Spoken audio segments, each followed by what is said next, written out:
Okay, so I have questions for you, Becca. Hear me? Yeah. Okay, so you see the snow on the mountains, right? Yes. So why is there snow up there and not down here? Because it's not cold Speak enough. up a little bit. It's not cold enough. So it's colder up there. Yes. Oh, why is it colder up there? Because the elevation is higher. Okay, and why is it colder at higher elevations? It's a fun question. Don't be ashamed or anything that you don't know.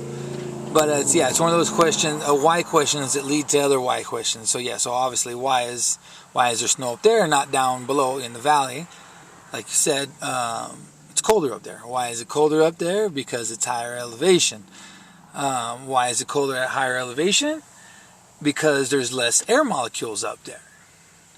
Okay, then you get into more why questions. You're like, okay, well, why is there less air molecules up there? And then you get into about gravity.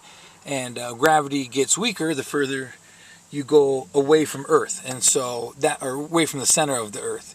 And so even though it's not that great of a distance in comparison to the size of the Earth, it is technically further than we are, than the center of the Earth. It's further higher, basically.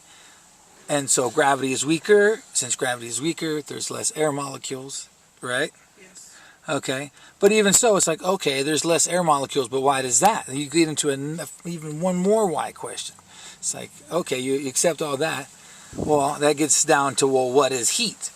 As far as air is concerned, heat is just air molecules, bumping into each other, floating around, whatever, going circles or whatever they do, and so the less air molecules there are, the less molecules that are bumping into each other or into you or into the ground or into the top of the mountain, so on and so forth. You see what I'm saying? Yes. And so if you're right here where we are, since there's more air molecules, those air molecules bump into the molecules in your body, and which makes you feel warmer. Up there, there's less molecules bumping into your body and again into the air and everything else, and so that makes less heat. So less heat transferring, basically. Kind of a complicated question or answer to a simple question, huh? Yes. But yep, that's why there's snow up in the mountains and there's no not down below.